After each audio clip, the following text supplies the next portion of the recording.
په خدای مې دې قسم وي چې قانون ورن نه در سره خوله به در باندې ماتومه ته راته لاس واچوه او زه به درته قانون ښیمه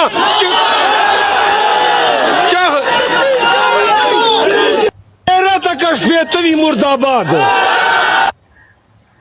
سلامونه ملګرو. په شیر افضل مروت صاحب باندې تنقید کوونکو دا واورئ چې شیر افضل مروت صاحب دغه خبرې کړې دي د قانون او د اصولو مطابق کړي، ځکه چې شیر افضل مروت صاحب زما او ستا په شان یو عام کس نه دی، بلکې هغه یو وکیل او په تیره یو سابقه جج هم پاتې شوی دی. زما او ستا نه په دې خبره ښه پوهېږي چې د یو عام شهري حقوق څه دي، د هغه فرایض څه دي. هغه دغه خبره کړې ده چې وارنټ در سره نه وي، مطلب چې هغه زما او ستا نه په قانوني تقاضو باندې ډېر ښه پوهې دی. وارنټ نه بغیر چرې هم یو شهري باندې د ګرفتارۍ یا د څه حق نه وي، یعنې د ګرفتارۍ نه مخکې وارنټ ښودل دا لازم او ضروري دي. شیر افضل مروت صاحب په دغه خبره کړې ده.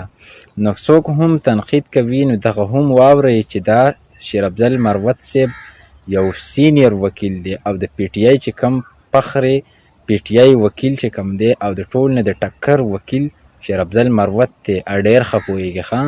نو په کار چې د خپل ځان اصلاح وکړي بغیر په ځای د دې چې د شیر افضل مروت صاحب اصلاح او په هغه تنقید وکړي، په خپل ګریوان کې به د خپلو الفاظو سوچ وکړي، ځکه چې شیر افضل مروت صاحب د عمران خان وکیل دی.